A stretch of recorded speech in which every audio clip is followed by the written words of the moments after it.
જય શ્રી કૃષ્ણ મિત્રો. શ્રીમદ ભગવદ્ ગીતા અધ્યાય 17 શ્રદ્ધાત્રય વિભાગ યોગ.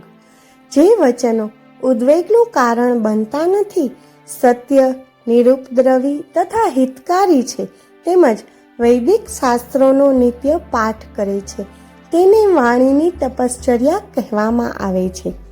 વિચારોની નિર્મળતા, સૌમ્યતા, મૌન, આત્મસંયમ તથા ઉદ્દેશ્યની પવિત્રતા, આ સર્વને મનની તપશ્ચર્યા કહેવામાં આવે છે.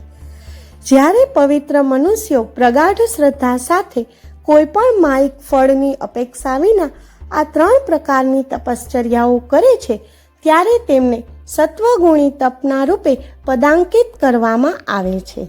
જે તપ દંભપૂર્વક સત્કાર, સન્માન અને પ્રશંસા પ્રાપ્ત કરવા માટે કરવામાં આવ્યું હોય તે રાજસી કહેવાય છે. તેના લાભ અસ્થિર ને અશાશ્વત હોય છે.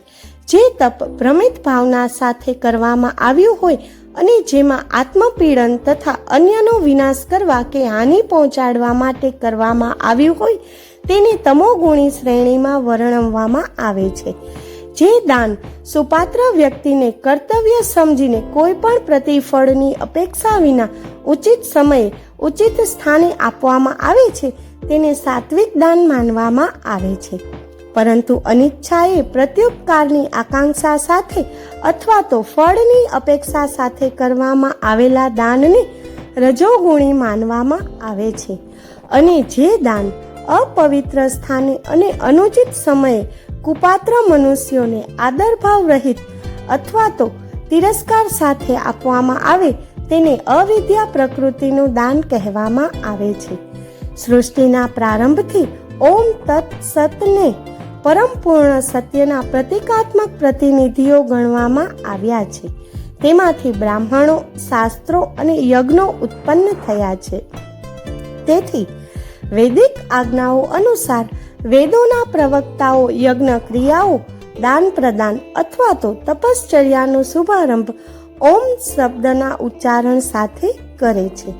જે મનુષ્યો કર્મ ફળની ઈચ્છા ધરાવતા નથી પરંતુ માયિક જટિલતામાંથી મુક્તિ પ્રાપ્ત કરવા ઈચ્છે છે, તેઓ તપ, યજ્ઞ અને દાનની ક્રિયાઓ તત્ શબ્દના ઉચ્ચારણ સાથે કરે છે. સત શબ્દનો અર્થ છે શાશ્વત અસ્તિત્વ અને સત્વગુણ. હે અર્જુન, તેનો ઉપયોગ માંગલિક કાર્યોનું વર્ણન કરવા માટે પણ થાય છે. યજ્ઞ, તપ અને દાન કરવામાં પ્રસ્થાપિત થવાને પણ સત શબ્દ દ્વારા વર્ણવવામાં આવે છે અને તેથી આવા ઉદ્દેશ્યપૂર્ણ કોઈ પણ કાર્યને સત નામ આપવામાં આવે છે. હે પૃથાપુત્ર, યજ્ઞ કે તપના કોઈ પણ કાર્ય શ્રદ્ધા વિના કરવામાં આવ્યા હોય તેને અસત કહેવામાં આવે છે.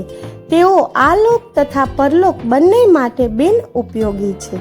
ઓમ તત્સદિતિ શ્રીમદ ભગવદ્ ગીતા સુપનિષત્સુ બ્રહ્મ વિદ્યાયા યોગ શાસ્ત્રે શ્રી કૃષ્ણાર્જુન સંવાદે શ્રદ્ધાત્રય વિભાગ યોગો નામ 17. શ્રી કૃષ્ણાર્પણમસ્તુ. જય શ્રી કૃષ્ણ. જય દ્વારકાધીશ.